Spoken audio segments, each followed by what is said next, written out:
Hello friends, तो welcome to our channel. तो I hope you all are well. तो आज हम लोग एमसीक्यू सीरीज चालू कर रहे हैं। ये डे फर्स्ट है। इसमें हम लोग डेली 10 क्वेश्चंस डिस्कस करेंगे जब तक हमारा यूजीसी नेट का एग्जाम नहीं हो जाता।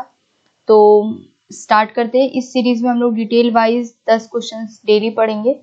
तो सबसे पहले चैनल को लाइक से सब्सक्राइब करना मत भूलिएगा।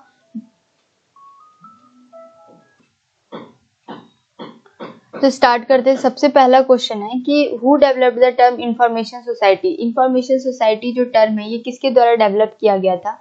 Doctor S R. Ranganathan, Weisman, J Martin या जे.एस. सेरा। तो जो इंफॉर्मेशन सोसाइटी टर्म है वो जे मार्टिन के द्वारा दिया गया था। तो इसको याद रखना है कि इंफॉर्मेशन सोसाइटी टर्म जो है जे मार्टिन के द्वारा दिया गया था। क्वेश्चन नंबर सेकंड है कि the term information retrieval was coined by H P. Luhn, Calvin Mooers, Morton Taube या डेरेक ऑस्टिन। तो आपको याद रखना है कि इंफॉर्मेशन रिट्राइवल जो टर्म है उससे पहले रिट्राइवल का मतलब पता होना चाहिए। रिट्राइवल का मतलब होता है कि जो इंफॉर्मेशन हमारा चला गया है उसको हम लोग को वापस लेना है कहीं से भी। तो ये जो इंफॉर्मेशन रिट्राइवल, जो आप दोबारा से इंफॉर्मेशन को वापस ले रहे हैं, ये टर्म किसके द्वारा दिया गया था? तो कैल्विन मूअर्स के द्वारा ये टर्म दिया गया था। क्वेश्चन नंबर थर्ड है NISCAIR is a merger of. NISCAIR किसके मर्जर से बना? इंसडॉक एंड निस्कॉम, इंसडॉक एंड डेसीडॉक, इंसडॉक एंड नेस्डॉक। तो निस्केयर जो है इंसडॉक एंड निस्कॉम के मर्जर से बना है, तो ये भी याद रखना है। इसके बाद ये 3 स्लाइड है। इसके बाद इसमें जो है सारे ऑर्गेनाइजेशन, उनके हेडक्वार्टर्स, उनके ईयर, कब वो स्टैब्लिश हुआ था, ये सारे मैंने लिस्ट प्रिपेयर करके रखा है। इनसे आपसे 3 टाइप से क्वेश्चन पूछा जाएगा। पहला तो फुल फॉर्म पूछा जाएगा, उसके बाद ये कहाँ पे प्लेस, कौन से प्लेस पे है, कब स्टैब्लिश हुआ था। फिर उसके बाद इससे जो है डायरेक्ट ये क्वेश्चन बन गया। फिर मैच द फॉलोइंग में आता है। फिर क्रोनोलॉजिकल ऑर्डर में आपको बताना होता है कि कौन सा ऑर्गेनाइजेशन कब आया। इसीलिए स्टैब्लिशमेंट ईयर तो आपको डेफिनेटली याद होना चाहिए, क्योंकि क्रोनोलॉजिकल ऑर्डर में आते हैं यूजीसी नेट में, बहुत बार आ चुका है। तो सबसे पहला है FID, international federation for documentation, the Hague 1895 में। IFLA, international federation of library association and institution, Scotland 1927। ICSU, international council of scientific union, Brussels में 1931। UGC university grant commission, new Delhi 1953। IAEA, international atomic energy agency, Vienna 1957। Defence research and development organisation, DRDO, new Delhi 1958। Next है DRTC, documentation research and training centre, Bengaluru 1962। वीपो, world intellectual property organisation, Geneva 1967। वार्ग Bhabha atomic research centre, Mumbai 1967। INIS, international nuclear information system, Vienna 1969। AGRIS, agriculture international system of FAO, Rome 1975। Patent information system, PIS, Nagpur 1980। Next है INSDOC, Indian national scientific documentation centre, new Delhi 1952। DESIDOC, defence science documentation centre, new Delhi 1958। OCLC, online computer library centre, Dublin 1967। तो ये तीनों slide आपको अच्छे से याद होने चाहिए।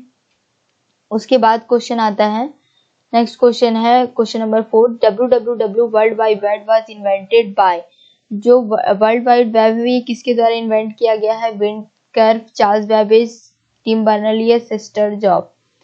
तो ये जो है वर्ल्ड वाइड वेब जो है टिम बर्नर-ली के द्वारा इन्वेंट किया गया है। क्वेश्चन नंबर 5 है the output of agrees is. Agrees का आउटपुट क्या है? एग्रीकोला, एग्री इंडेक्स, एग्रोवैक या एग्रोबेस। तो एग्रीज है international information system for agriculture science and technology. ये फूड एग्रीकल्चर ऑर्गेनाइजेशन के द्वारा स्टैब्लिश किया गया था 1970 में। इससे एग्रीकल्चर से रिलेटेड जितने भी इंफॉर्मेशन है वो इस पे रहता है। और एग्रीज के द्वारा एक मंथली इंडेक्सिंग पीरियोडिकल पब्लिश होता है जिसका नाम है एग्री इंडेक्स। तो आउटपुट ऑफ एग्रीज पूछे तो एग्री इंडेक्स। क्वेश्चन नंबर 6 है बीएलडीएससी किसका एग्जाम्पल है? तो document supply service, information service या रेफरेंस सर्विस। तो बीएलडीएससी का फुल फॉर्म होता है British library document supply centre. ये एक टाइप का डॉक्यूमेंट सप्लाई सर्विस है। तो ये याद रखना है कि बीएलडीएससी किसका डॉक्यूमेंट सप्लाई सर्विस है, एक एग्जाम्पल है डॉक्यूमेंट सप्लाई सर्विस का। क्वेश्चन नंबर 7 है when did electrically operated charging system introduce first? 1926, 1905, 1933, 1932। तो 1932 में electrically operated book charging system जो है सबसे पहले इंट्रोड्यूस किया गया था। सबसे पहले जो है बुक चार्जिंग सिस्टम में दो सिस्टम आता था, न्यूयॉर्क चार्जिंग सिस्टम और ब्राउनी चार्जिंग सिस्टम।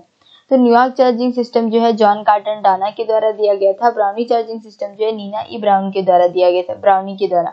अब जो बुक चार्जिंग सिस्टम में होता है क्या, बुक चार्जिंग सिस्टम में ये होता है कि लाइब्रेरी में यूजर्स बढ़ जाने के कारण लाइब्रेरियन क्या करता है, एक कार्ड प्रिपेयर करते हैं जिसमें ड्यू डेट, इशू डेट और बुक कब आई है, बुक का पब्लिशिंग डेट या बुक का ऑथर, ये सारे नाम क्या करती है कार्ड में लिख के रखती है, ताकि एक कार्ड जो है बुक के जो यूजर को जो बुक दे रही है उसमें लास्ट में एक इन्वेलप सा बना रहता है, उसमें रखती है, और एक जो कार्ड है लाइब्रेरियन अपने पास रखता है। और जब बुक का ड्यू डेट होता है या तो जब यूजर जो है लाइब्रेरियन को बुक वापस करने आता है तो वो कार्ड क्या करता है, लाइब्रेरियन मैच करता है। इसी तरीके से कार्ड बनाया जाता है। लेकिन अब जो है ये सारे सिस्टम जो है कंप्यूटर पे किया जाता है। तो इलेक्ट्रिकली ये सारे सिस्टम कब इंट्रोड्यूस हुआ, सबसे पहली बार कब स्टार्ट होना शुरू हुआ, तो 1932 में। फिर क्वेश्चन नंबर 8 है कि जो हम लोग लाइब्रेरी का जो एनुअल रिपोर्ट पब्लिश करते हैं उसके दो पार्ट्स के आपको नाम बताने हैं। उसके दो पार्ट्स के नाम क्या क्या हैं, primary, secondary, analytical and systematic, upper and lower, या डिस्क्रिप्टिव एंड स्टैटिस्टिकल। तो जो एनुअल रिपोर्ट लाइब्रेरी के द्वारा पब्लिश होता है उसका जो दो पार्ट्स है उसका नाम है डिस्क्रिप्टिव एंड स्टैटिस्टिकल। अब नेक्स्ट है क्वेश्चन नंबर 9। इंस्पेक्ट एक बिब्लियोग्राफिक डाटाबेस है जो डील करता है किससे, psychology and ethics, physics and electronics, psychology and ethics, economics and commerce. तो इंस्पेक्ट जो एक बिब्लियोग्राफिक डाटाबेस है ये डील करता है फिजिक्स एंड इलेक्ट्रॉनिक्स से।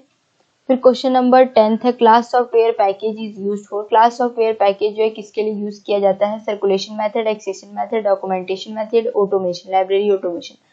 तो क्लास सॉफ्टवेयर जो पैकेज है वो सर्कुलेशन मेथड के लिए यूज होता है। तो ये था हमारा टोटल 10 क्वेश्चन। इसको हम लोग एक और बार रिवाइज कर लेते हैं यहाँ से। सबसे पहले हमने देखा इंफॉर्मेशन सोसाइटी टर्म किसने दिया, जे मार्टिन ने। इंफॉर्मेशन रिट्राइवल टर्म किसने दिया, कैल्विन मोर्स ने। निस्केयर किसके मर्जर से बना है, इंस्डॉक एंड निस्कॉम। उसके बाद ये सारे हमने लिस्ट देखा ऑर्गेनाइजेशंस के, उसके प्लेसेस देखे, उसके एस्टेब्लिशमेंट ईयर देखे। इससे किस टाइप के क्वेश्चंस बनते हैं, फुल फॉर्म, प्लेस, ईयर से डायरेक्ट क्वेश्चन आता है, मैच द फॉलोइंग का क्वेश्चन आता है, क्रोनोलॉजिकल ऑर्डर में अरेंज करने के लिए क्वेश्चन आता है। तो हमको ये तीनों याद होना चाहिए। उसके बाद हमने देखा कि WWW किसके द्वारा बताया गया है, इन्वेंट किया गया है, तो टिम बर्नर्ली के द्वारा। एग्रीज का आउटपुट क्या है, तो एग्री इंडेक्स जो कि एक मंथ इंडेक्सिंग पीरियोडिकल है जो कि मंथली पब्लिश होता है। FAO के द्वारा बनाया एग्रीज को स्टार्ट किया गया था 1970 में। उसके बाद BLDSC क्या है, एक डॉक्यूमेंट सप्लाई सर्विस है। फिर electrically operated book charging system कब इंट्रोड्यूस हुआ था, सबसे पहले तो 1932 में। उससे पहले न्यूयॉर्क चार्जिंग सिस्टम और ब्राउनी चार्जिंग सिस्टम चलता था। New York charging system John Carter Dana के द्वारा बताया गया और Browne charging system Nina E Browne के द्वारा बताया गया। दो एनुअल रिपोर्ट ऑफ लाइब्रेरी के दो मेन पार्ट्स हैं जिसका नाम है डिस्क्रिप्टिव एंड स्टैटिस्टिकल।